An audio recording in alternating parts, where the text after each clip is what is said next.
प्रस्तुति रहेको यो कार्यक्रम कोरोना अर्थ बहसको नियमित श्रृङ्खलामा यहाँहरूको प्रस्तुता म तरुण पराजुली। हरेक दिन हामी विभिन्न विषयहरूका विशेषज्ञहरूसँग, व्यवसायहरूसँग र यो देशको विभिन्न आम क्षेत्रमा योगदान गरिरहनुभएका व्यक्तित्वहरूसँग नियमित रूपमा अन्तरङ्ग छलफल गर्ने क्रममा आज हामी एकजना विशिष्ट व्यक्तिसँग हामी अन्तरङ्ग कुराकानी गर्न गइरहेका छौँ।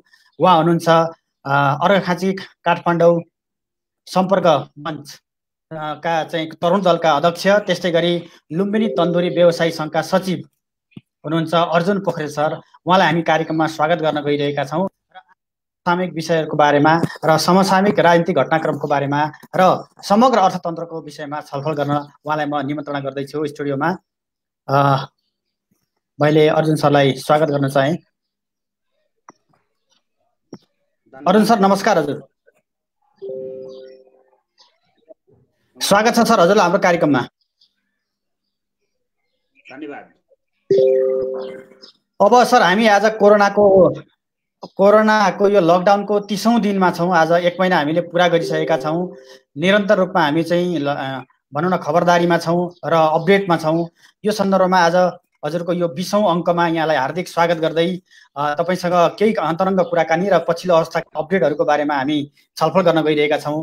अब के छ सर तपाईँको यो आजको 30औं दिन बित्दै गर्दा आफ्ना चाहिँ कोरोनाका यो लकडाउनका चाहिँ समग्र आफ्ना अनुभवहरू कसरी समय व्यतीत गरिरहनु भएको छ, कसरी आफूलाई चाहिँ भनौँ न एक्टिभ राखिरहनु भएको छ, केही अपडेटहरू पाउन सर। यो विश्व महामारी कोरोना भाइरसले जुन विश्व नै आतंकित पारेको छ र मानव जातिलाई नै एक बन्द कोठामा राखेर प्रकृतिले मानव अस्तित्वको नै चुनौती दिइरहेको अवस्था छ। यो अवस्थामा नेपाल पनि कोरोनाबाट अछुतो रहन सक्दैन र हामी आज 30औं दिनसम्म पनि कोरोनाको कारण लकडाउनमा एउटा बन्द घरभित्र लकडाउनको पालना गरेर बस्नुपर्ने अवस्था छ। यो यसरी बसिराख्दा कोरोनाबाट हामी जोगिनको लागि नेपाल सरकारले जुन लकडाउनमा बस्ने, जुन सामाजिक दूरी कायम गर्ने देखि लिएर धेरै सिस्टमहरू जुन प्रकाशित गरेको छ, त्यही अनुसार हामीले त्यो पालना गरेर अहिले बसिरहेको अवस्था छ सर। अब यो 30औं दिनको हामी भनौँ न दौरानमा हिँड्दै गर्दाखेरि अब समग्र रूपमा तपाईँले चाहिँ भनौँ न आम जनताहरूको चाहिँ पीडा मर्का अथवा चाहिँ भनौँ न उहाँहरूको चाहिँ एउटा चाहिँ अप्ठ्यारो अवस्थालाई भएको छ। हामी त सुरक्षित तरिकाले एउटा चाहिँ घरमा लकडाउनमा बस्दै गर्दाखेरि एउटा मजदुर वर्ग, विपन्न वर्गहरूको चाहिँ अवस्थाहरूलाई चाहिँ तपाईँले कसरी हेरिरहनु भएको छ एउटा चाहिँ युवा लिडरको नाताले, त्यसमा अलिकति अपडेट गरिदिनु सर। द्रोणजी अत्यन्तै जटिल अवस्थामा गुज्रिरहेको छ सारा विश्व नै। अझ नेपालका मजदुरहरू जुन बिचल्ली अहिले जुन देखिन्छ बाटोमा, काठमाडौँमा कष्टपूर्ण जीवन बिताएर, छिमेकी देश भारतमा कष्टपूर्ण जीवन बिताएर जुन आफ्नो जन्म ठाउँ फर्किने प्रयासमा हुनुहुन्छ, कोही पैदल यात्रा गरेर घरमा जाँदै हुनुहुन्छ भने कोही छिमेकी देश भारतबाट सीमामा आएर अलपत्र पर्नुभएको अवस्था छ। अत्यन्तै हृदय विदारक घटनाहरू देखिन्छन्। तथापि हामी बाध्य छौँ, यस कोरोनाले जुन किसिमले मानव जातिलाई नै एक किसिमले बन्द अवस्थामा राख्ने परिस्थिति ल्यायो, त्यो कारणले गर्दा पनि हामी बाध्य पनि छौँ र हामीले जुन लकडाउनलाई परिपालना गरेर घरमा बसिरहेका सञ्जालदेखि लिएर सूचना माध्यम, सञ्चार माध्यमहरूबाट जुन किसिमको हामीले देखिरहेका छौँ, अत्यन्तै हृदय विदारक छ। ती मजदुरहरू जसले दिनभरि काम गरेर बिहान बेलुकाको छाक टार्ने गर्थे, आज कष्टपूर्ण जीवन बिताउँदै काठमाडौँमा बस्न नसकेर पैदल यात्रा गर्दै भारतमा उनीहरूको रोजीरोटी खसिएको छ र अलपत्र अवस्थामा सीमामा आएर रोइरहेका छन्, कराइरहेका छन्। हामीलाई जन्म ठाउँ पुर्याइदिनु पर्यो सरकार भनेर कराइरहेका छन्। अत्यन्तै हृदय विदारक घटनाहरू देखिन्छन् सर। अब यति हृदय विदारक घटना तपाईँ भन्दै हुन्छ एकातिर, अर्कोतिर चाहिँ राज्यले 80 करोडभन्दा बढी चाहिँ तपाईँको राहतका सामग्रीहरू, राहतको बराबरको चाहिँ रकम चाहिँ बाँडिसकेको भनेर चाहिँ भनौँ न नेपाल सरकारबाट चाहिँ भनौँ न जानकारी पनि आइरहेको छ। यो के अलिकति विरोधाभास जस्तो एक किसिमले राज्यले भन्ने र दिने तथ्याङ्क र हामीले अध्ययन गर्ने कुराहरूमा अलिकति ग्याप जस्तो देखिरहेछ। वास्तविकता के रहेछ सर यसमा चाहिँ? द्रोणजी, यसमा खास वास्तविकता राज्यले एकातिर भनिरहेको छ र हामीले देशकै सुप्रिम कमान्डर जसले राज्य सत्ता सञ्चालन गर्नुभएको छ प्रधानमन्त्री केपी शर्मा ओलीले जुन किसिमले कुनै पनि त्यस्तो खालको अवस्था छैन भनेर उहाँले जुन एक किसिमले सूचना दिनुहुन्छ, तर त्यो वास्तविक घटनामा आधारित हुँदा त्यो देखिँदैन। जुन 80 करोडको राहत भन्नुहुन्छ, काठमाडौँमा मैले धेरै सर्वेक्षण गरेको छु। मैले हिजो मात्रै पनि मेरा जिल्लावासीलाई 11वटा बसमा म जिल्ला पठाएँ। तिनीहरू सबैको कुरा सुन्दा पनि त्यो राहत कहाँ कसलाई गएको छ, वास्तविकले पाएको छ कि राहत कहाँ गएको छ भन्ने वास्तविक आकलन चाहिँ एक आम नागरिकको तर्फबाट गर्न सकिँदैन। तथापि सरकारले त्यो दाबी गर्दै आएको छ, त्यो जनतामा त्यो प्रभाव परेन कि जस्तो चाहिँ देखिने गरेको छ। अब जनताले पनि नबुझेका हुन् कि अथवा चाहिँ भनौँ न सम्बन्धित निकायमा गएर चाहिँ अभर परेकाहरूले गुनासो नगरेर राहत पाउनुपर्ने नागरिकहरूले नपाएको हो कि अब सूचनाको अभावको लागि चाहिँ सूचनाको जुन निकायमा जानुपर्ने थियो जनताहरू त्यहाँ नगएर पो राहत नपाएका हुन् कि यसको अर्को वास्तविकता पनि तपाईँले केही अध्ययन गर्नुभएको छ?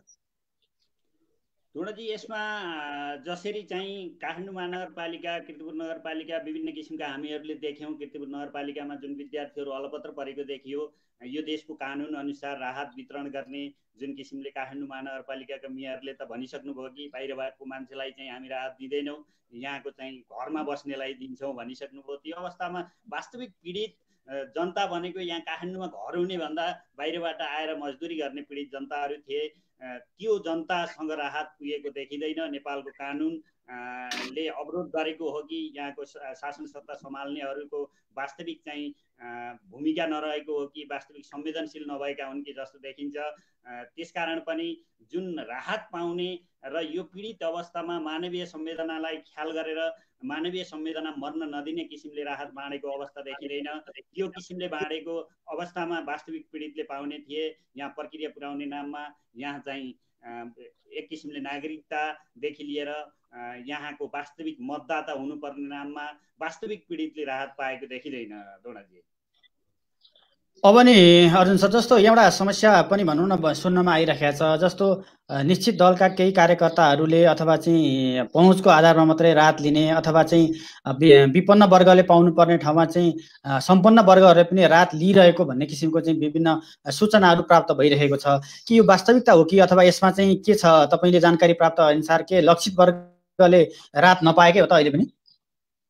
अवश्य पनि दोणाजी, जुन किसिमले नेपालमा एक किसिमले राजनीतिक नैतिक भ्रष्टाचारको जुन जरो गढेको छ त्यो आधारले तपाईँले भनेको सत्यता पनि हो। तथापि हामीले जुन किसिमले सम्पन्नशाली व्यक्तिले मात्र पाए अरूले पाएनन् भन्न त सक्दैनौँ, किनकि जति सम्पन्नशाली भए पनि वास्तवमा पैसा भए पनि खाद्यान्न नपाएर राहत लिने अवस्था पनि केही व्यक्तिको होला। तर पनि जुन अवस्थामा वास्तविक पीडितले जसले चाहिँ बिहान बेलुका छाक टार्नको लागि दिनभरि काम गर्थे ती पीडितहरूले समग्र रूपमा पाएको अवस्था देखिँदैन। त्यो अवस्थामा पनि अत्यन्तै जटिल अवस्था छ दोणाजी। हिजो पनि म बेलुका 6 बजेदेखि 11 बजेसम्म म कलङ्की चोकमा थिएँ। कलङ्की चोकमा जाँदा अत्यन्तै हृदय विदारक घटनाहरू, बच्चा काखमा राखेर ती मजदुरहरू चाहिँ पैदल यात्रा गरेर हिँड्न बाध्य छन्। तथापि अहिले प्रशासनले केही खुकुलो गरेको हो कि इन्डिभिजुअल रूपमा खुकुलो गरेको हो कि जस्तो त देखिन्छ। केही गाडीहरू पनि गएको अवस्था देखियो। तर पनि जुन राजमार्गको मुखका चोकहरू छन्, कोटेश्वर चोक, कलङ्की चोकमा जाँदाखेरि ती राहत पाउने जुन वास्तविक मजदुरहरू राहत नपाएर कष्टपूर्ण जीवन काठमाडौँमा बिताउन नसकेर घरतिर प्रस्थान गर्न लागेको बिचल्लीको रूपमा चाहिँ हामीले देख्न सकिन्छ। त्यसकारण पनि जुन वास्तविकतामा आधारित पीडितले राहत पाएको देखिँदैन दोणाजी। अब नि चाहिँ अरुण सर, तपाईँहरू पनि एउटा भनौँ न प्रमुख प्रतिपक्षी दलमा रहनु भएको छ। तपाईँ महत्त्वपूर्ण चाहिँ तरुण दलको चाहिँ युवा नेता हुनुहुन्छ। अब हामीले चाहिँ अथवा भनौँ न एउटा चाहिँ प्रतिपक्षी दलले चाहिँ राज्यलाई अथवा मुख हेर्ने अथवा राज्यको विरोधै मात्रै गरेर चाहिँ भनौँ न अहिलेको चाहिँ सङ्कटकालीन अवस्था चाहिँ साम्य होला र यसमा चाहिँ भनौँ न प्रतिपक्षी दलले पनि महत्त्वपूर्ण तरिकाले चाहिँ राहतको कार्यक्रममा चाहिँ इनिसिएसन लिनुपर्ने, जिल्लामा अभर परेकाहरूको डाटाबेस तथ्याङ्कहरू लिएर चाहिँ उनीहरूलाई सहयोग गर्नको लागि अगाडि बढ्नुपर्ने होइन र यसमा के छ? पार्टीले कसरी काम गतिविधि गरिरहेको छ? अलिकति कार्यक्रम बताइदिनुहोस् न। आफ्नो पार्टीको तर्फबाट पनि केही कार्यक्रमहरू कसरी अगाडि बढिरहेछ? अवश्य पनि दोणाजी, प्रतिपक्षले जुन भूमिका खेल्न नसकेको हो कि भन्ने जनतामा महसुस अवश्य पनि भएको हो। तर पनि अहिले जुन कोरोनाको महामारी फैलिसकेपछि प्रतिपक्षले गर्ने भूमिका सुरुमै सरकारलाई साथ दिने र सरकारको जुन राहत कार्यक्रम जनतालाई पीडामा मलाम लगाउने कार्यक्रममा हामी सहभागी हुन्छौँ भन्दै प्रमुख प्रतिपक्षी दल नेपाली काङ्ग्रेसले राहत कोषमा आफू सक्दो रकम चाहिँ रु 50 लाख रुपियाँ जम्मा गरेको अवस्था छ र विभिन्न युवा तरुण दलका नेताहरू नेवी सङ्घका नेताहरू राहत वितरणमा सक्रिय सहभागी हुनुहुन्छ। सक्रिय सहभागी हुँदै गर्दा पनि जुन राज्य सरकारले लकडाउन लगाएको छ त्यसमा सीमा प्रतिबन्धहरू छन्। हामी चाहिँ अन्य दैवी प्रकोपमा जस्तो खुलेआम हामी चाहिँ राहतको कार्यक्रम लिएर जान सक्दैनौँ। तसर्थ पनि यस राहतलाई व्यवस्थित गर्नको लागि सरकार नै अगाडि सर्नुपर्छ। सरकार संवेदनशील नभएको हो कि प्रतिपक्षलाई साथ लिन नसकेको हो कि सरकारले अलिकति बेमौसमी बाजा बजाइरहेको छ कि विभिन्न अध्यादेशहरूदेखि लिएर सम्पूर्ण एउटा सत्ता परिवर्तन र पार्टी फुट विभाजनको परिवर्तन खेल खेलेको हो कि भन्ने जस्तो महसुस हुन्छ। तर पनि तपाईँले भने जस्तै प्रतिपक्ष अवश्य पनि जिम्मेवार हुनुपर्छ। हामीले भातृ सङ्गठनहरूका तरुण दलले सर्कुलर पनि जारी गरिसकेको छ। हामी अर्घाखाँची काठमाडौँ सम्पर्क समितिको तर्फबाट अर्घाखाँची नै हेर्नुपर्ने भएकोले हामीले अर्घाखाँचीबाट कति काठमाडौँ आएर अहिले चाहिँ कष्टपूर्ण जीवन बिताउँदै हुनुहुन्छ, कति छटपटिराख्नु भएको छ, कति जिल्ला जान चाहनु भएको छ। अब काठमाडौँको जीवन चाहिँ अत्यन्तै कष्टपूर्ण हुँदैछ। हामीले त्यो डाटा सङ्कलन गर्दैछौँ र हामीले हिजो मात्र डाटा सङ्कलन गरेर करिब 400 जनालाई हामीले 11वटा बसमा हामी जिल्ला पठाइसकेका छौँ। आज जिल्ला पुगिसकेर पनि स्थानीय तहले व्यवस्थापन गर्दैछ। हामी त्यो फिल्डमा हाम्रो जिम्मेवारी पुरा गर्नको लागि पक्कै पनि सिङ्गो पार्टीलाई जिम्मेवारी बनाउँदै हामी आफ्नो काम कर्तव्य र अधिकारमा चाहिँ लागि परेका छौँ। दोर्नाजी अब नि अरुण सर अलिकति हजुरले जानकारी के गराइदिनु पर्यो भने आम दर्शकहरूलाई, जस्तो तपाईँले 400 जनालाई पठाउँदै जाँदाखेरि त्यो पठाउने एउटा चाहिँ मेकानिजम अथवा त्यसको वैधानिक बाटो के रहेछ, जसरी भनौँ न बिचमा चाहिँ तपाईँको चाहिँ पासको व्यवस्था कसरी मिलाउनु भयो र चाहिँ जाँदै गर्दाको गाडीलाई चाहिँ प्रहरी प्रशासनले बिचमा रोक्नुपर्ने अवस्था अथवा तिनीहरूलाई झारेर चाहिँ साइड लगाइदिने स्थिति आयो भने ती बिचल्ली पर्ने अवस्थाको के छ, जस्तै मलाई विभिन्न जिल्लाबाट पनि भनौँ न यहाँ प्रश्नहरू आइरहेका छन् कि यी 20-50 जना मान्छेहरू जानलाई इच्छुक छन् तर उनीहरूलाई चाहिँ पठाउने आधिकारिक वैधानिक बाटो के हो त्यसको जानकारी भएन भनेर सोधिरहनु भएको थियो। तपाईँ त यो क्षेत्रमा काम गरिरहनु भएको हुनाले गर्दाखेरि यसको आधिकारिक जानकारी गराइदिनु आम दर्शकहरूलाई। अवश्य पनि दोर्नाजी, हामीले यस प्रक्रियाको बारेमा हामीले हिजो जुन प्रक्रिया अनुसार पठायौँ त्यो जानकारी दिन जरुरी पनि छ। हामीले हिजो मात्र पठाएको प्रक्रिया भनेको जिल्लाबाट नेतृत्व गर्ने सांसदहरू हुनुहुन्छ काठमाडौँमा, सबै प्राय जिल्लाका कुनै न कुनै पार्टीका सांसदहरू त काठमाडौँमा यहाँ उपस्थित हुनुहुन्छ। ती सांसदहरूले पहल गरेर गृह मन्त्रालयबाट अनुमति दिलाइदिएर अहिले मौखिक अनुमतिमा पनि दिएको अवस्था छ। हामीले हिजो मात्र मौखिक अनुमतिमा प्रहरीसँग समन्वय गरेर हामीले कलङ्कीमा मान्छेहरू जम्मा गरेर हामीले पठाएको अवस्था छ। जनप्रतिनिधिले मेरो जिल्लाका जनताहरू कति पीडित छन्, कति चाहिँ कष्टपूर्ण जीवन बिताएका छन् भनेर जिम्मेवार बन्ने हो र गृह मन्त्रालयसँग समन्वय गर्ने हो भने अहिले लकडाउनको परिधिभित्र पनि जिल्ला जान चाहनेहरूलाई स्वास्थ्य चेक जाँच चाहिँ या त स्थानीय निकायसँग समन्वय गरेर जिल्ला प्रवेश गर्ने नाकामा या त यहीँ गरेर चाहिँ पठाउने खालको व्यवस्था रहेछ। त्यही व्यवस्था अनुसार हामीले हिजो मात्र नेपाली काङ्ग्रेसकी सांसद पुष्पा भुषालले गृह मन्त्रालयसँग समन्वय गराइदिएर अनि हामीले चाहिँ प्रहरीसँग समन्वय गरेर हामीले गाडीहरू खोजेर सम्पूर्ण जिल्लावासीलाई आह्वान गऱ्यौँ। हिजो अत्यन्तै झरी परेको थियो तथापि 400 जना व्यक्तिहरू कलङ्कीमा उपस्थित हुनुभयो र हामीले कलङ्कीमा जम्मा गरेर हामीले 11वटा गाडीमा उहाँहरूलाई सुरक्षित साथ जिल्ला पुर्याएका छौँ। जिल्ला पुग्दै गर्दा उहाँहरूलाई स्वास्थ्य चेक जाँच गरेर स्थानीय निकायले अहिले होम क्वारेन्टाइन र क्वारेन्टाइनहरूमा राख्ने व्यवस्था गर्दैछ। कतिपय गाउँपालिका नगरपालिकाका साथीहरू होम क्वारेन्टाइनमा बसिसक्नु भएको छ, कतिपय सुन्नमा आएको छ नगरपालिकाले क्वारेन्टाइनमा पनि राख्दैछ भन्ने सुन्नमा आएको छ। आज व्यवस्थापन हुँदैछ। यो प्रक्रिया अनुसार कुनै पनि जिल्लाबाट काठमाडौँ आएर बस्ने सम्पूर्ण जनताहरू कष्टपूर्ण जीवन व्यतीत गर्नुभएको छ। ती जनताहरूले अलिकति जनप्रतिनिधि त्यो काठमाडौँमा उपलब्ध अथवा आफ्नो घरमा गएर बसेको भए पनि त्यहाँबाट नेतृत्व गर्ने नेतृत्वकर्ताहरू सांसदहरूलाई अलिकति खबरदारी गर्ने हो भने उहाँहरूले समन्वय गरिदिन सक्नुहुने रहेछ भन्ने चाहिँ हामीले हिजो हामीले आफूले चाहिँ पठाएर त्यो पुष्टि गरेका छौँ। तसर्थ सम्पूर्णलाई म आग्रह गर्छु तपाईँहरूले जिल्लाको एउटा कालीन अवस्थामा कष्टपूर्ण जीवन बिताइरहेका जनताहरूको डाटा सङ्कलन गरेर त्यहाँको जनप्रतिनिधिलाई खबरदारी गर्नुहोस्। खबरदारी गरिसकेपछि उहाँहरूले समन्वय गरिदिनु भयो भने अहिले प्रहरीको चाहिँ त्यस्तो अवरोध बढी देखिँदैन। एउटा यहाँबाट गिरेको अनुमति चाहिँ मौखिक रूपमा प्रहरीलाई दिलाउनु पर्दो रहेछ र अर्को कुरा स्थानीय तहले चाहिँ एक्सेप्ट गर्ने अवस्था रह्यो भने जिल्ला जान सक्ने अवस्था हुँदो रहेछ। हामीले त्यो हिजो गरेर देखाएका छौँ। एकदमै धन्यवाद। जुन अभर परेका व्यक्तिहरूलाई यहाँले उद्धार गर्नको लागि जुन पहल कदमी गर्नुभएको छ पक्कै पनि समग्र यो अर्घाखाँची जिल्लावासीको लागि चाहिँ एउटा खुसीको कुरो हो र सँगसँगै अन्य जिल्लाहरूको लागि पनि महत्त्वपूर्ण तरिकाले तपाईँले जानकारी गराइदिनु भएको छ। त्यसको लागि यहाँलाई धेरै धेरै धन्यवाद पनि दिन चाहन्छौँ हामी। र यहाँ प्रश्न अलिकति के रह्यो भने जस्तो अहिले चाहिँ जुन कोरोनाको महामारीमा समग्र राजनीतिक दलहरू एकीकृत भएर चाहिँ यो महामारीको विरुद्धमा लाग्नुपर्नेमा यहाँ विभिन्न किसिमका अध्यादेशहरू ल्याउने, विपक्षी दलहरूको चाहिँ भनौँ न भूमिकालाई गौण गर्ने, त्यसै गरी चाहिँ यहाँ एकजना हाम्रो चाहिँ टिकाराम खड्का सरले बिचमा सोधिरहनु भएको छ, अब नेपाली काङ्ग्रेस लगायत विपक्षी दलहरूको भूमिका त खर्लप्पै पारेको देखियो त, यसबारे तपाईँ के भन्नुहुन्छ भनेर उहाँले जिज्ञासा पनि राख्नु भएको छ। यो अवस्थामा चाहिँ सबै प्रतिपक्षी दलहरूलाई पनि सँगै जोडेर जानुपर्ने, राज्य चाहिँ किन आफ्नो तरिकाले हिँडिरहेको छ, यसलाई चाहिँ के गर्न सकिएला? आम नागरिकहरूले खबरदारी गर्न जरुर देख्नुहुन्न र तपाईँ?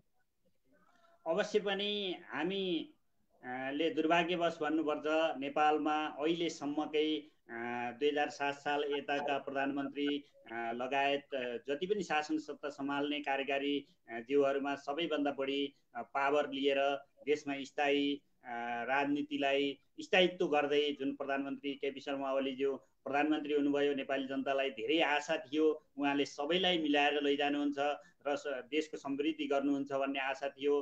अहिले अत्यन्तै यो जटिल अवस्थामा पनि हामीले चाहिँ अत्यन्तै दुर्भाग्य यो अवस्थामा पनि जुन पार्टी विभाजनको अध्यादेशदेखि लिएर जुन विपक्षी दललाई डोमिनेट गर्ने किसिमका अध्यादेशहरू यो सङ्कटको घडीमा पेश गर्नुभयो। हामी अत्यन्तै दुखी छौँ। हामी प्रतिपक्षको तर्फबाट मात्र होइन, आम नागरिकको तर्फबाट पनि दुःख व्यक्त गर्ने अवस्था आएको छ। यो अवस्थामा उहाँलाई के को आवश्यकता थियो र यिनी अध्यादेश ल्याउनु पर्थ्यो जस्तो लाग्छ। उहाँमा पावरको कमी थिएन, कानुनी संशोधन गर्छु भने पनि करिबन 2 तिहाईको सरकार थियो। त्यो अवस्थामा पनि उहाँले विभिन्न किसिमका जनतालाई मलम लगाउने बेलामा शासन सत्ताकै जुन पेरिफेरीमा विपक्षी दलहरूसँग पौठेजोरी गर्ने किसिमले जुन किसिमका अध्यादेशहरू ल्याउनु भएको छ त्यो दुःखदपूर्ण छ र आगामी दिनमा नेपालको राजनीतिमा यो किसिमको नहोस्। अहिले यस्तो महाविपत्तिको बेला सम्पूर्ण नेपाली राजनीतिमा भएका पार्टीहरूलाई एकताबद्ध भएर यो महामारीसँग लड्नुपर्ने बेलामा जुन एक किसिमको शासन सत्ताको खिचातानी देखिएको छ त्यो नेपाली जनताको लागि दुर्भाग्यपूर्ण छ। आगामी दिनमा त्यो नहोस्। शासन सत्ता सञ्चालन गर्ने पार्टीहरूको पनि सद्बुद्धि पलाओस्। प्रतिपक्षले गर्ने भूमिकामा पनि केही कमी कमजोरी छ, प्रतिपक्षले भूमिका निर्वाह गरोस्। सिङ्गो महामारीबाट जित्नको लागि एकपक्षीय रूपमा सरकारले मात्र गरेर पनि हुँदैन। लोकतन्त्रमा प्रतिपक्षको त्यतिकै भूमिका हुन्छ, त्यतिकै जिम्मेवारी हुन्छ, दुवैले गर्नुपर्ने अवस्था देखिन्छ। तसर्थ पनि अहिले जुन परिदृश्यहरू देखिरहेको छ त्यो अत्यन्तै दुःखद छ। यो खालको दुःखदपूर्ण अवस्था आउनु नेपाली जनताको लागि दुर्भाग्य हो जस्तो लाग्छ। अब अर्जुन सर जस्तो यहाँ तपाईँले भन्दै गर्दाखेरि अब पार्टी फुटाउने अथवा चाहिँ तपाईँको सरकार नयाँ बनाउने भन्ने प्रसङ्गमा चाहिँ भित्रभित्रै चाहिँ भनौँ न एक किसिमले चाहिँ नेपाली काङ्ग्रेसले पनि विभिन्न किसिमका पहल कदमी सुरु गरेको भन्ने भनौँ न समाचारमा सुन्नमा आएको छ अपुष्ट रूपमा। के अब नेपाली काङ्ग्रेस र भनौँ न अहिले चाहिँ फुट्ने अथवा चाहिँ सम्भावित नयाँ खेमा मिलेर चाहिँ नेकपाको सरकारसँग गठबन्धन भएर चाहिँ नयाँ सरकार बन्ने सम्भावना देख्नुहुन्छ कि अथवा के छ अबको राजनीतिक परिदृश्य कसरी अगाडि बढ्ला? त्यो अहिले अब यो सङ्कटको घडीमा त्यो परिदृश्यहरू तर सम्भवतः शासन सत्ता सम्हाल्नेहरू र राजनीति गर्नेहरू पार्टीहरूले कुनै देखेको भए फरक कुरा हो। नेपाली जनताले त्यो देख्ने अवस्था छैन दोर्नाजी। तथापि अहिले जुन किसिमका अध्यादेशहरू हतारमा ल्याइएको छ, अध्यादेश ल्याइसकेपछि केही घन्टा नबित्दै राष्ट्रपतिबाट त्यो पारित भएको छ। ती परिदृश्यहरू देख्दा अन्य कुनै पार्टीलाई आफूसँग भएको पावरको भरपुर प्रयोग गर्न पाउँदै पनि अन्य कुनै पार्टीलाई चाहिँ प्रयोग गर्न खोजिएको हो कि यो अध्यादेश मार्फत अन्य कुनै पार्टीप्रति लक्षित गर्न खोजिएको हो कि जस्तो देखिन्छ। तर पनि सामाजिक सञ्जालदेखि सञ्चार माध्यममा आउँदै गर्दा अन्य पार्टी मात्र नभएर सिङ्गो नेकपालाई पनि यो किसिमको चाहिँ असर गर्छ भन्ने खालका परिदृश्यहरू पनि देखिन्छन्। तर पनि यसमा मलाई लाग्छ अहिले यो सङ्कटपूर्ण घडीमा यो किसिमका छलफल हुनु हाम्रो लागि दुर्भाग्यपूर्ण हो। अहिले कुनै पनि दल फुट्ने जुट्ने सरकार गिराउने सरकार बनाउने खेलमा भन्दा पनि सिङ्गो नेपाली जनताको पीडामा मलाम लगाउने ती गरिब पीडित दुखीहरूलाई जुन लकडाउनको पीडाबाट भोकभोकै बस्नुपर्ने अवस्था छ तिनीहरूलाई राहत वितरण गर्ने विकास बजेटदेखि लिएर संसद विकास कोषका बजेटहरूसम्म पनि आवश्यकता परे राहतमा लगाउने सम्मको एक किसिमको सबैको सहमति हुनुपर्ने बेलामा अहिलेसम्म चाहिँ सिङ्गो 3 करोड जनसङ्ख्या भएको नेपालमा 80 करोड राहत माडियो भन्ने खालका जुन अफवाहहरू फैलिएको छ र वास्तविक पीडितहरूले पाएका छैनन् र परिदृश्यमा देख्दै गर्दाखेरि जुन किसिमको शासन सत्ता गिराउने या बनाउने खालको खेलहरू जस्तो देखिन्छ त्यो हुनु अत्यन्तै दुर्भाग्यपूर्ण छ। तर पनि यो परिकल्पना नगरौँ अहिले यो सङ्कटपूर्ण घडीमा यो खालको परिदृश्यहरू चाहिँ साबित हुने छैनन् र एकताबद्ध भएर अगाडि बढ्ने छन् भन्ने जस्तो लाग्छ। दोनजी अरुण सर, केही समय अगाडिको प्रसङ्ग मैले अलिकति जोड्न चाहेँ। जस्तो भनौँ न, काङ्ग्रेसका वरिष्ठ नेता रामचन्द्र पौडेलले पनि अब सहमतिको सरकारको जरुरत छ भन्ने तरिकाका चाहिँ लकडाउनको 8-10 दिनभित्रमा उहाँले त्यो विचार राख्दै गर्नु र अहिलेको अध्यादेशहरू जारी हुनु र परिदृश्य घटनाहरू चाहिँ पार्टी फुट्नेदेखि लिएर नयाँ सरकारको चाहिँ भनौँ न समीकरणमा जुट्नुले चाहिँ के लाग्छ यो चाहिँ अब भनौँ न अब हामी चाहिँ जुन मेन एजेन्डामा लाग्नुपर्ने थियो त्यता छोडेर चाहिँ अब सत्ता गिराउने र सत्ता चाहिँ टिकाउने तरिकाले हाम्रा नेताहरू चाहिँ लागेको चाहिँ अवस्था तपाईँ देख्नुहुन्छ। यसमा चाहिँ तरुण दलको चाहिँ नेताको दृष्टिकोणले तपाईँहरूले खबरदारी के कसरी गर्दा चाहिँ खोजिरहनु भएको छ, चाहिँ अबको दिनमा चाहिँ आगामी कदमहरू के कस्ता हुन सक्लान् सर? दोनाजी, अहिलेको अवस्थामा सरकार गिराउने र बनाउने खेल त्यो हाम्रो तरुण दलको तर्फबाट अत्यन्तै अनुचित हुन्छ र त्यो अहिले चाहिँ समय सान्दर्भिक हुँदैन भन्ने चाहिँ तरुण दलको तर्फबाट त्यो स्वाभाविक रूपमा तरुण दलले भनेको छ र खबरदारी गरेको पनि छ। तर पनि हाम्रो पार्टीका नेताहरूले जुन कुरा बोल्दै गर्दा पनि त्यो उहाँहरूलाई भएको एउटा महसुस हुन सक्छ। सरकार एकतर्फी रूपमा एकतर्फी ढङ्गले अगाडि बढ्यो, सहमतिको सरकारको आवश्यकता छ, सहमतिको सरकार हुनुपर्छ, तानाशाही भयो भन्ने खालको उहाँहरूको व्यक्तिगत विचार होला।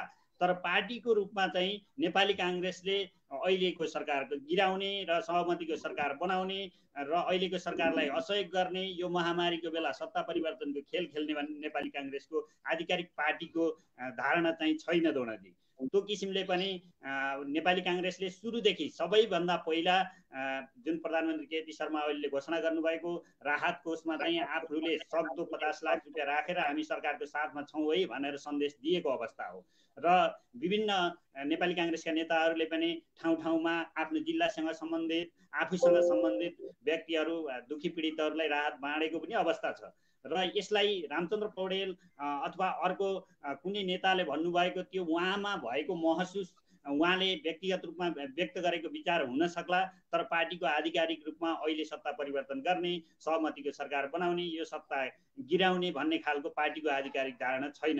दोनाजी, अब अरुण सर, एउटा अलिकति फरक प्रसङ्ग मैले जोडेँ। यो केही दिनदेखि यता चाहिँ भनौँ न एउटा भाइरल भएको भिडियो चाहिँ अहिले सामाजिक सञ्जालमा भाइरल भएको छ। जस्तै भारतका चाहिँ भनौँ न दिल्लीका मुख्यमन्त्री केजरीवालको एउटा भिडियो र नेपालका चाहिँ प्रधानमन्त्री सम्माननीय प्रधानमन्त्री केपी शर्मा ओलीजीको भिडियोलाई चाहिँ कम्पेयर गरेर अहिले भाइरल भइरहेछ।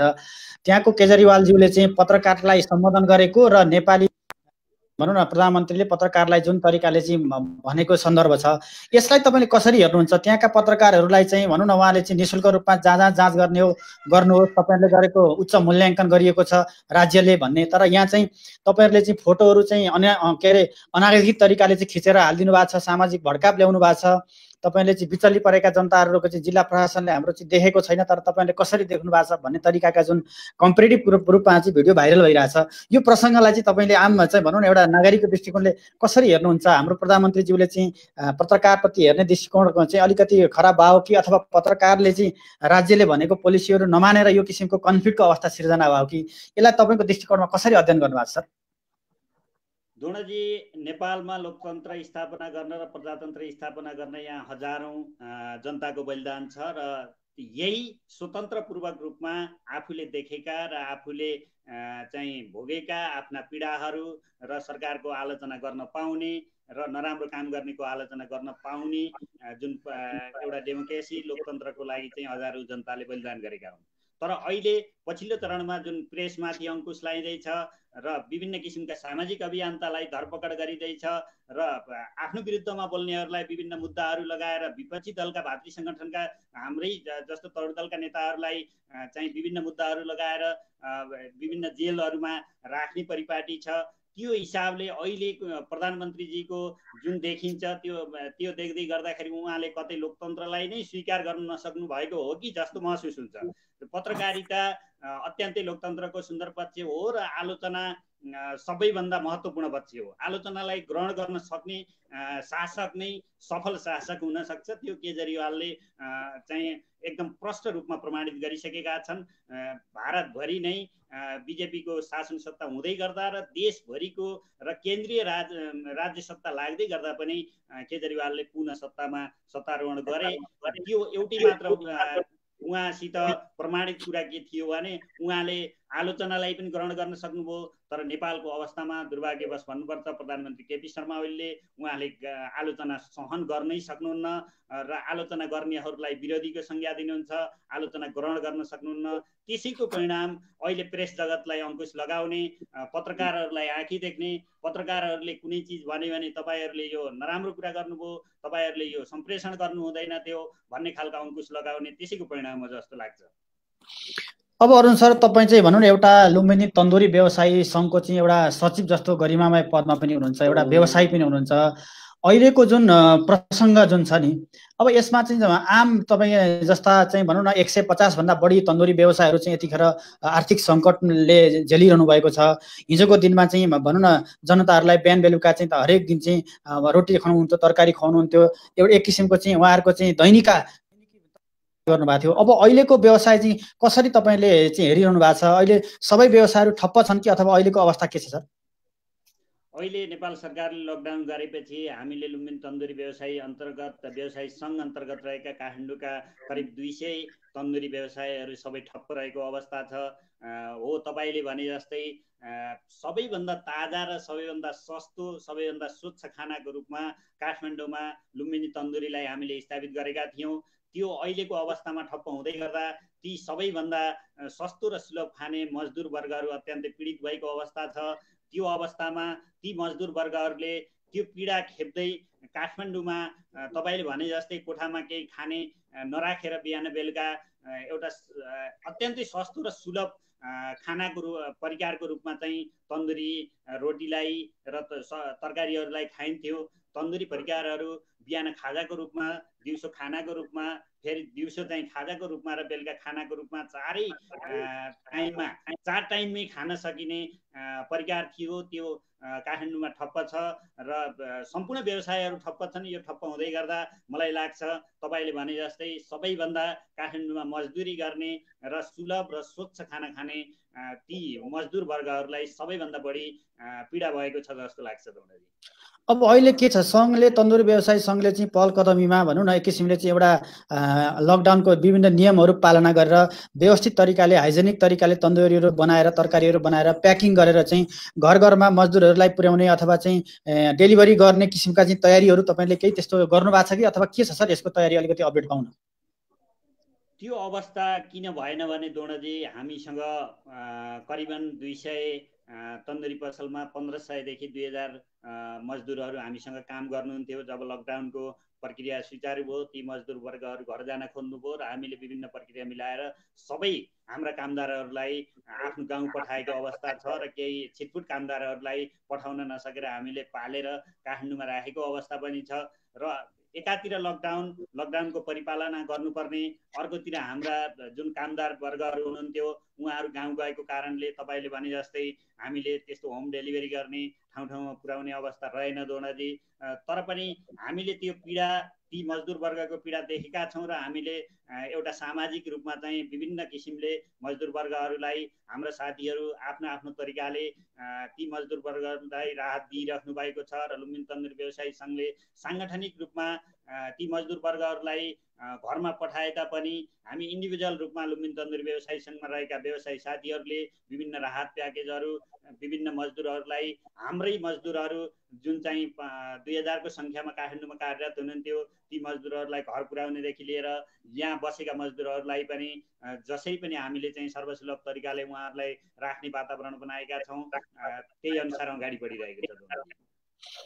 अब अनुसार तपाईँ एउटा चाहिँ तरुण दलको युवा नेता हुनुको नाताले विभिन्न किसिमका चाहिँ भनौँ न एउटा चाहिँ भनौँ न तपाईँको भनौँ न मातृ सङ्गठन नेपाली काङ्ग्रेसप्रति भनौँ न भर्खरै पनि भनौँ न प्रधानमन्त्रीज्यूले लक्षित गरिरहनु भएको थियो कि यो नेपालमा भ्रष्टाचार मौलाएको चाहिँ काङ्ग्रेसको कारणले गर्दा आधिकारिक रूपमा संस्थागत रूपमा भ्रष्टाचार मौलाएको हामीले त कुनै भ्रष्टाचार गरेका छैनौँ, यो भ्रष्टाचारको चाहिँ भनौँ न एक किसिमको मूल जरो नै नेपाली काङ्ग्रेस हो भनेर विभिन्न किसिमका चाहिँ आरोपहरू चाहिँ भनौँ न अहिले सत्ता पक्षले लगाइरहेको स्थिति छ।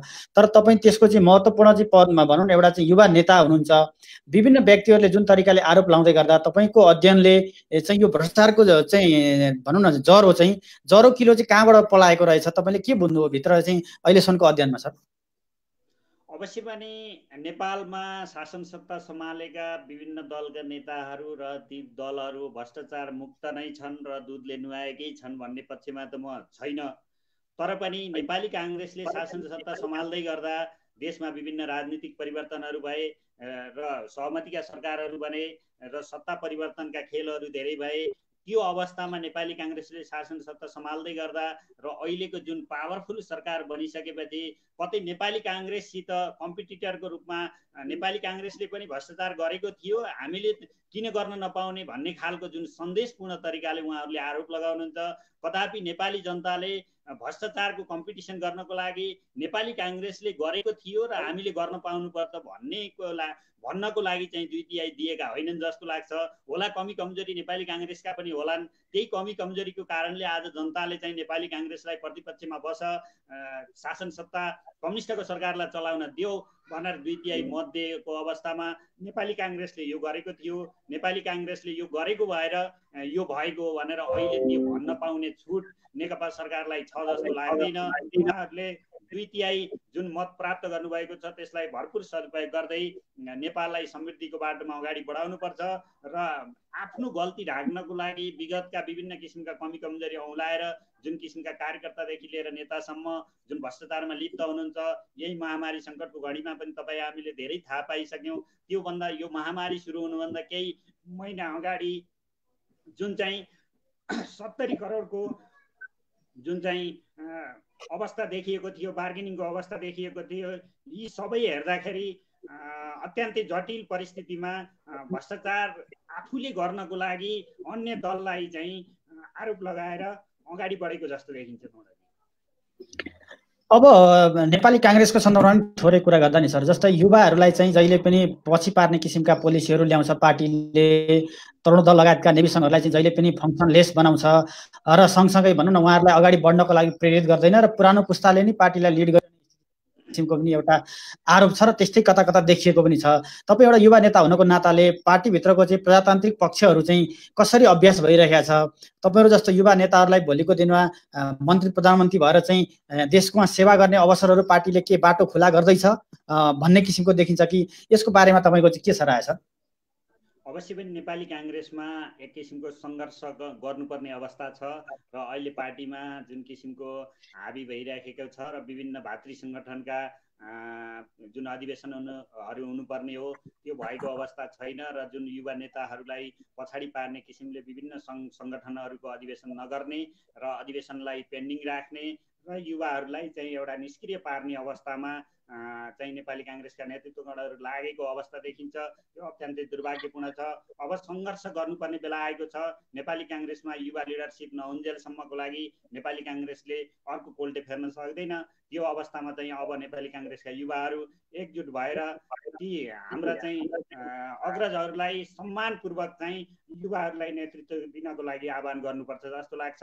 त्यो अहिले भएको अवस्था देखिँदैन, तपाईँले भने जस्तै त्यति सन्तोषपूर्ण छ जस्तो लाग्दैन, तर सङ्घर्ष गर्नुपर्ने अवस्था छ। बिग्रेको केही छैन। हाम्रा अग्रज नेताहरूले त्यो बुझ्नुहुनेछ र बेलैमा त्यो किसिमको परिपाटी ल्याएर युवाहरूलाई नेतृत्व दिएर ससम्मान साथ एउटा चाहिँ नेपाली काङ्ग्रेसको सल्लाहकारको रूपमा नेपाली काङ्ग्रेसलाई अगाडि बढाउने सल्लाहको रूपमा युवाहरूलाई चाहिँ अगाडि बढाउन चाहिँ नेतृत्वदायी सल्लाहकारको भूमिका निर्वाह गर्नुहुनेछ। त्यसको लागि चाहिँ नेपाली काङ्ग्रेसमा युवा वर्गले अवश्य पनि सङ्घर्ष गर्नुपर्ने देखिन्छ। तपाईँले भने जस्तै विभिन्न भातृ सङ्गठनहरू अहिले अधिवेशन नभएको अवस्था छ, पार्टी आफै जटिल मोडमा छ, देशको प्रतिपक्ष बलियो प्रतिपक्ष हुनुपर्ने नेपाली काङ्ग्रेस कमजोर प्रतिपक्षको रूपमा साबित भएको हो कि भन्ने जनतामा महसुस भएको छ। यसको लागि नेपाली काङ्ग्रेसले नयाँ सिराबाट सङ्घर्ष गर्नुपर्ने देखिन्छ।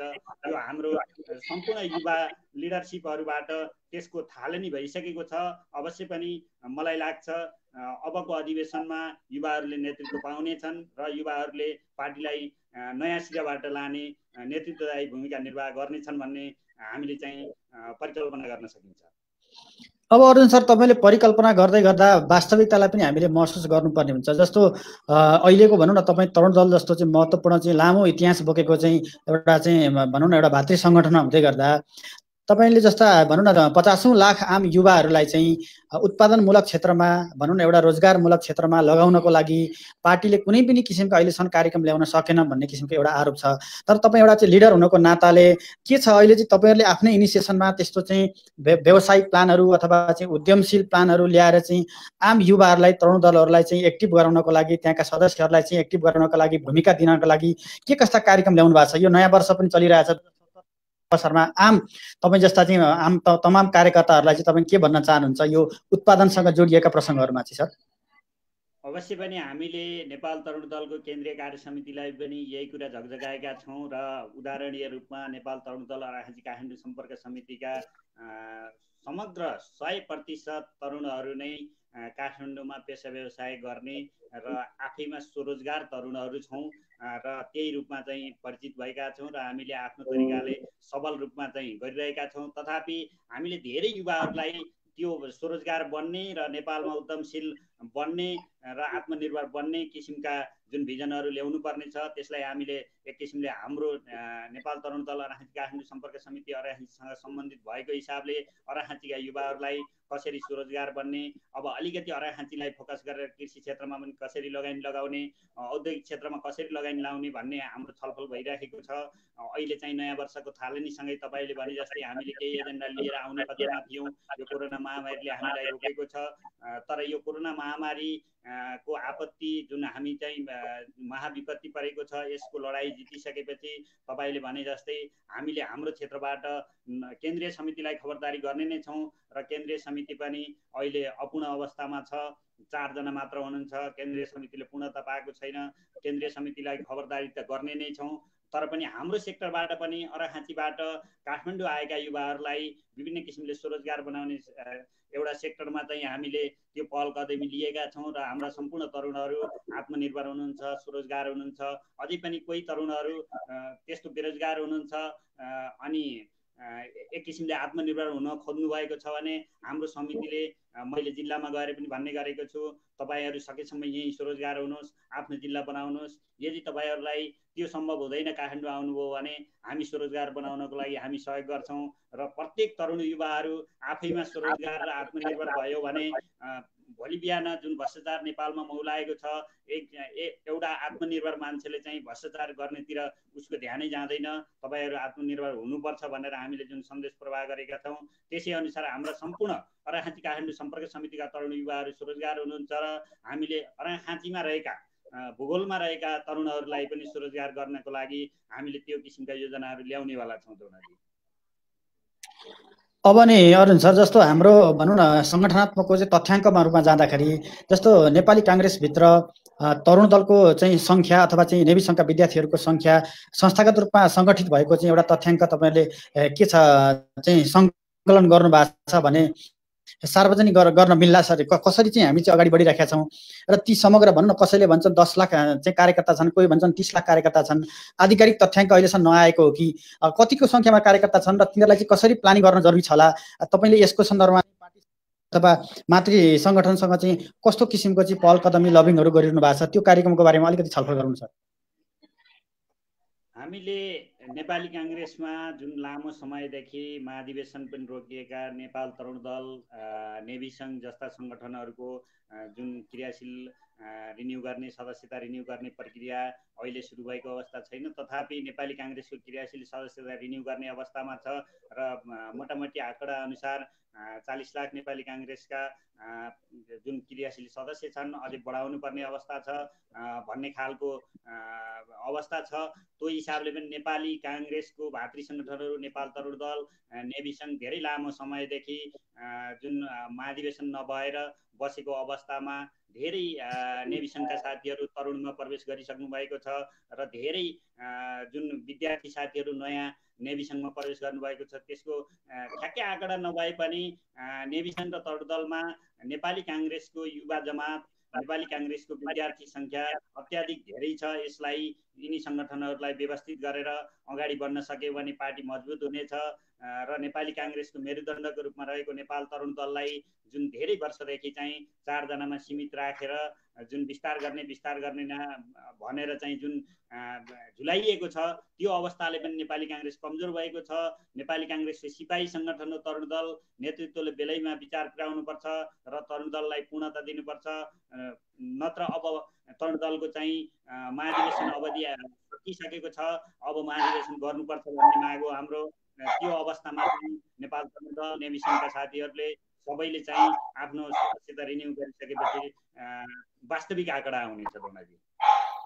अब नि अरुण सर, हामी कार्यक्रमको उत्तरतिर आउँदै गर्दा अब अलिकति भनौँ न समसामयिक यो कोरोनाले पारेको जुन अर्थतन्त्रमा पारेको प्रभावको बारेमा अलिकति हामीले चाहिँ चर्चा गरौँ। जस्तो अहिले भनौँ न 30 दिनसम्म लामो लकडाउन हुँदै तपाईँले भने जस्तो 200 भन्दा बढी चाहिँ भनौँ न तन्दुरी व्यवसायहरू, अब त्यसमा आबद्ध भएका 10,000 चाहिँ मजदुरहरू भनौँ न कर्मचारीहरू चाहिँ भनौँ न यतिखेर बेरोजगार भइरहेको अवस्था छ। अबको दिनमा, भोलिको दिनमा यो चाहिँ उद्योगलाई अथवा चाहिँ यो व्यवसायलाई मर्न नदिकन फेरि चाहिँ रिभाइभ गरेर अगाडि लानको लागि अब सङ्घले के कस्तो पहल कदमी गर्दैछ अनि अब राज्यले के कस्तो गर्न जरुरी छ? अब यसमा अलिकति तपाईँको चाहिँ एउटा चाहिँ सचिव जस्तो महत्त्वपूर्ण पदमा रहनु भएको हुनाले गर्दा समग्र आफ्ना चाहिँ अबका भावी कार्यक्रमहरू बताइदिनुहोस् न सर। देश अत्यन्तै जटिल मोडमा छ दोडाजी। हिजो बिहानको अन्य दैवी प्रकोप, प्राकृतिक विपत्ति, भूकम्प, बाढी पहिरो जस्तो यो अवस्था छैन। हाम्रो देशमा भूकम्प गइराख्दा पनि हाम्रा देशका लाखौँ युवाहरू जुन विदेशमा चाहिँ सक्षम तरिकाले जुन चाहिँ आर्थिक उपार्जन गरिराख्नु भएको थियो र देश रेमिटेन्सले धानेको थियो, अहिले त्यो अवस्था पनि छैन। विदेश ठप्प छ, देश ठप्प छ, परनिर्भर भएको छ हाम्रो देश। यस्तो विपत्ति नआउला भन्न सकिन्न कि अहिले जुन छिमेकी देश भारतमा पनि जुन किसिमले चाहिँ किसानहरूसम्म लकडाउनमा बस्नुपर्ने अवस्था छ, यो विपत्तिले गर्दा हामी अर्को वर्ष चाहिँ हामीसँग पैसा भएमा पनि हामीले खान पाउने अवस्था हुन्छ कि हुँदैन जस्तो लाग्छ र सरकारले तत्काल चाहिँ यी युवाहरूलाई जुन विदेशबाट आउनु भएको छ र कोरोनाको महाविपत्तिपछि विदेशबाट आउनुहुनेछ, तत्काल चाहिँ कृषि क्षेत्रमा लगाउनुपर्छ ताकि हामी कृषिको लागि आत्मनिर्भर भयौँ भने पनि हाम्रो देशमा आयात घट्नेछ र देश चाहिँ परनिर्भर हुनबाट धेरै हदसम्म चाहिँ कम हुनेछ जस्तो लाग्छ। र सम्पूर्ण युवाहरूलाई सरकारले कृषि क्षेत्र जुन चाहिँ नेपालमा बाँझो भएका खेतबारीहरू छन्, अहिले लकडाउनको बेला पनि गाउँ गएका सम्पूर्ण युवाहरूलाई मेरो तर्फबाट पनि आग्रह गर्न चाहन्छु, ती बाँझिएका खेतबारीहरू तपाईँहरूले केही न केही लगाएर त्यहाँ चाहिँ कृषि उपार्जन गर्नुहोस्। तपाईँहरू बसेको अवस्थामा पनि गाउँमा सहज छ, घरभित्र बसिराख्नु पर्दैन, एकीकृत जाति छैन, आफ्नो खेतबारीमा काम गर्ने अवस्था रहेको छ। तसर्थ पनि अत्यन्तै जटिल मोडमा छ देश। त्यही हिसाबले सरकारले चाहिँ अब कृषि अर्थ उपार्जनमा तत्काल चाहिँ लगाउन नसक्ने हो भने अर्को वर्ष चाहिँ धेरै जटिल परिस्थिति आउला जस्तो छ। अन्य औद्योगिक पेसा व्यवसायहरू, उद्योगहरू त यो महामारीको विपत्तिपछि अलिकति नयाँ सिराबाट छुट्टै तरिकाले जानुपर्ने देखिन्छ र त्यो हिसाबले हामीले कृषिमा मात्र आत्मनिर्भर हुन सक्यौँ भने पनि हामीले चाहिँ यो विपत्तिको सामना गर्न अलि सजिलो हुन्छ जस्तो लाग्छ दोनाजी। अब अरुण सर, अब समग्र हामीले छलफलहरू गऱ्यौँ। अब आगामी कार्यक्रमहरूमा चाहिँ कृषिमा चाहिँ आधारित अर्थतन्त्रमा विकास गर्नुपर्छ भने यहाँले राय राख्दै गर्दाखेरि अब जुन भनौँ न श्रमिक अथवा मजदुरहरूको चाहिँ भनौँ न एक किसिमले रोजीरोटी गुम्दै गर्दा त्यसलाई चाहिँ कसरी व्यवस्थापन गर्न सकिएला? मैले केही रेस्टुरेन्ट व्यवसायहरूसँग कुरै गर्दा अब 30% जति चाहिँ भनौँ न रोजगारीहरू गुम्ने मैले खतरा देखेको छु भन्ने भनौँ न रेस्टुरेन्ट व्यवसाय। अब यो तन्दुरी व्यवसायमा चाहिँ कस्तो छ स्थिति? अब केही व्यक्तिहरूले रोजगारी गुमाउनु पर्ने स्थिति छ कि यसलाई सुरक्षित राखेर लान सकिएला अथवा के छ अबको भोलिको दिनको आँकडा कसरी तपाईँ हेर्नु भएको छ सर? द्रोणजी, अलिकति यो जुन देश संघीयतामा गइसकेपछि हाम्रा यिनी साना व्यवसायहरू हुन्, तन्दुरी व्यवसाय, मैले अघि पनि भनिसकेँ, अत्यन्तै निम्न वर्गको मजदुरहरूले एउटा स्वच्छ र सस्तो सुलभ तरिकाले खाने जुन पसलहरू थिए, मानिसहरू गाउँबाट आउँथे प्रशासनिक कार्यको लागि, काठमाडौँ आउनु पर्थ्यो र उनीहरूले खाना खानको लागि तन्दुरी होटेलहरूमा जान्थे। त्यो अवस्थामा देश संघीयतामा गएर अलिकति विकेन्द्रित भइसकेपछि हाम्रो तन्दुरी व्यवसायको 20% व्यापार आफैमा घटिसकेको अवस्था थियो। त्यसैमा पनि अहिले जुन कोरोनाको महामारी छ, यस पछाडि जनताको जुन चाहिँ आम मानिसको मनस्थिति के रहनेछ र सहरतिर कुन किसिमले जनताहरू आउने छन् अथवा गाउँतिर विकेन्द्रित हुनेछन् त्यो भन्न सकिने अवस्था छैन। तर तपाईँले भने जस्तै होटेल रेस्टुरेन्ट व्यवसायहरू आफैमा पनि महाविपत्तिपछि, कुनै पनि यस्ता दैवी प्रकोपपछि आफैमा पनि तपाईँले भने जस्तै 30% व्यापार, 20% व्यापार घटेको अवस्था देखिन्छ। त्यो पक्कै पनि रेस्टुरेन्ट व्यवसायहरू घट्दै गर्दा हाम्रो तन्दुरी व्यवसाय पनि अछुतो रहन सक्दैन। र व्यापार हामीले जुन व्यवसायमा हाम्रो व्यापार घटिसकेपछि अवश्य पनि मजदुरको सङ्ख्या कटौती गर्नुपर्ने त्यो बाध्यता हुन आउँछ। त्यो बाध्यता हुँदै गर्दाखेरि तपाईँले भने जस्तै केही मजदुरहरूको रोजगारी कटौती हुने हो कि भन्ने हाम्रो व्यवसायी सङ्घले पनि आकलन गरेको छ। त्यो हुन सक्ने अवस्था पनि छ। अब अन्त्यमा नि अर्जुन सर, हामी बिदा हुन लागिरहेका छौँ। अब हामीसँग केही समय, मिनेट मात्र समय बाँकी छ। अब अहिलेको चाहिँ राजनीतिक सरगर्मी भनौँ न, कोरोनाको चाहिँ नियन्त्रणका लागि सारा शक्तिहरू एकीकृत भएर लाग्नुपर्ने अवस्थामा भनौँ न, शक्ति विकेन्द्रीकृत भएको र राजनीतिक माहौलहरू चाहिँ अचेल विचलिएको किसिमको चाहिँ परिस्थिति छ। यो अवस्थामा चाहिँ तपाईँ युवा नेता हुनुको नाताले समग्र नेतृत्वलाई चाहिँ तपाईँले एक दुई तिन गरेर दिनुपर्दा सुझावहरू के दिन चाहनुहुन्छ? अगाडि बढ्नुहोस् भनेर तपाईँले खबरदारी गर्नु पर्दाखेरि चाहिँ उहाँहरूलाई दिने सन्देश तपाईँको के छ, एउटा तरुण दलको एउटा युवा नेता हुनुको नाताले? सर, अवश्य पनि द्रोणजी, देश अत्यन्तै सङ्कटपूर्ण घडीमा छ र विश्वबाटै मानव अस्तित्व सङ्कटमा परेको यो अवस्थामा हामीले राजनीतिक खिचातानी, जस कसले पाउने, अबजस कसले पाउने भन्ने खालका आलोचना कसले ग्रहण गर्ने, सराहना कसले ग्रहण गर्ने भन्ने खालका यो सानो तिनो कुरामा लाग्नुभन्दा पहिले मानव अस्तित्व नै सङ्कट परेको बेला, देशलाई नै जोगाउनु पर्ने अवस्था आएको बेला अहिले कुन राजनीतिक दल को कता जाने, कुन राजनीतिक दल चाहिँ पावरफुल हुने अथवा कुन राजनीतिक दल कमजोर हुने होइन, नेपालमा कुनै पनि विपक्षी, कुनै पनि प्रतिपक्ष छैन भन्ने सन्देश दिएर सम्पूर्ण नेताहरू, सम्पूर्ण पार्टीहरू एकजुट भएर नेपाली जनताको यो पीडामा मलम लगाउन सक्नुपर्छ, नेपाली जनताको पीडामा राहत दिन सक्नुपर्छ र देश बचायौँ भने र देशका जनता बचायौँ भने मात्र तपाईँहरूले पनि राजनीति गर्ने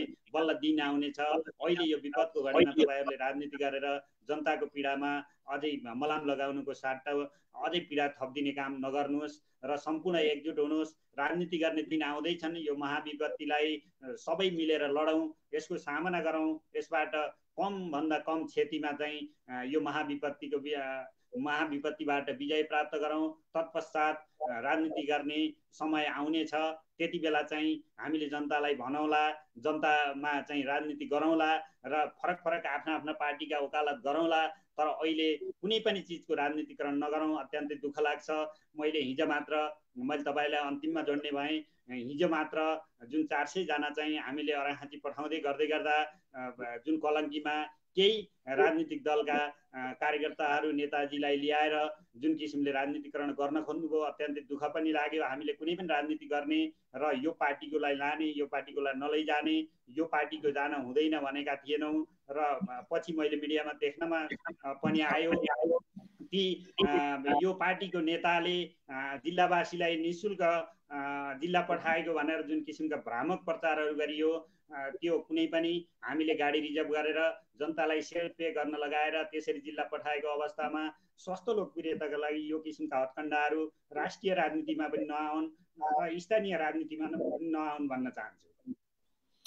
अब अन्त्यमा अर्जुन सर, यहाँले समग्र विचारहरू राख्नु भएको छ। समग्र जिल्लावासीहरूलाई, अरखाँची जिल्लावासी र आम नेपाली भनौँ न नागरिकहरूलाई यो 2017 सालको हामी नयाँ वर्षको चाहिँ भनौँ न आज 10औं दिनमा हिँड्दैछौँ। समग्र यहाँको सन्देश, अब आर्थिक समृद्धि र भनौँ न आर्थिक स्थायित्व र सँगसँगै यो कोरोनाबाट चाहिँ मुक्त हुने किसिमका तपाईँका आफ्ना अन्तिममा विचारहरू के छन् भन्ने समग्र नेपालीहरूलाई एउटा चाहिँ युवा नेताको दृष्टिकोणले म राख्दिनँ अनुरोध गर्छु सर अन्त्यमा।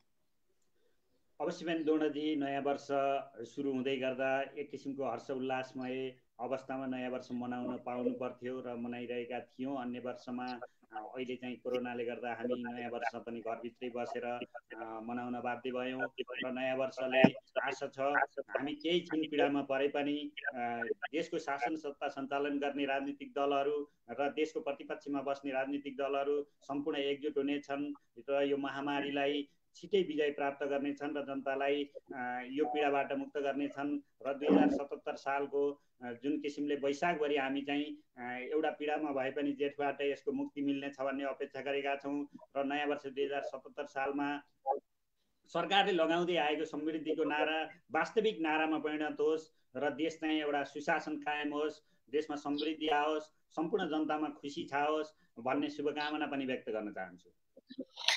धेरै धेरै धन्यवाद अरुण सर, समय र महत्त्वपूर्ण विचारको लागि यहाँलाई धेरै धेरै धन्यवाद दिन चाहन्छु सर। हवस्, नमस्कार सर। हस्, नमस्ते।